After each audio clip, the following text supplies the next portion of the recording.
Good evening বন্ধু বান্ধৱীসকল। এয়া বাজি গ'ল একদম 5:30 আৰু আজি দোকান বন্ধ কৰি মানে ৰখি থাকিবলগীয়া হৈছে। আজি না বোলে গাড়ীখন আহি পোৱাহি নাই আৰু বেটেৰী ৰিক্সাখনো আহি পোৱাহি নাই। এয়া দেখিছেনে বস্তু বাহানি চব পেকিং সামৰি কৰি চব ৰখি আছোঁ আৰু আজি দেৰি হৈ গৈছে। আজি তাত দোকান খোলাও দেৰি হৈ যাবগৈ। এয়া মইনাপাৰত বন্ধ কৰি দিলোঁ। এতিয়া মই টাউনত গৈ আছোঁ। 6টামান বজাৰ পৰা টাউনত খুলিমগৈ। এয়া চব সামৰি কৰি ৰেডি কৰি ৰাখিছোঁ। আজি মানে আৰু মানে কথা এটা হ'ল, গাড়ীখন আমাৰ মই গাড়ীখন লৈ আহোঁ আৰু গাড়ীখন কোম্পানী এটাত দিছোঁ। সেইটো কাৰণে কি হয় অকণমান এতিয়া দেৰি হৈছে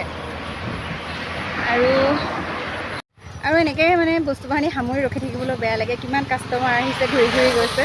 ফ্ৰুট চাট খাবলৈ আহিছে, ফ্ৰুট চালাড আৰু সকলোখিনি ঘূৰি ঘূৰি গৈছে। বেয়াও লাগে এনেকৈ ৰখি থাকিলে, বন্ধ কৰি এনেকৈ ৰখি থাকিলেতো গম নাপায়, মানুহে আহেই আৰু কাষ্টমাৰ।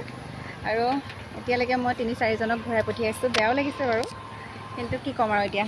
এই আহি পাইছেহি, ৰিক্সা আহি পাইছেহি, এইখন আহি পাইছেহি আৰু গাড়ীখনো অহা নাই। গাড়ীখনো কাম এটাৰ কাৰণে লৈ গৈছিলে কাৰণ আহি পালেই শুনি আছোঁ আৰু এতিয়া গোলাঘাটত পাই যাব। আকৌ যিখিনি আহিম বুলি ভাবিছে গোলাঘাটত টাউনত আহি যাব।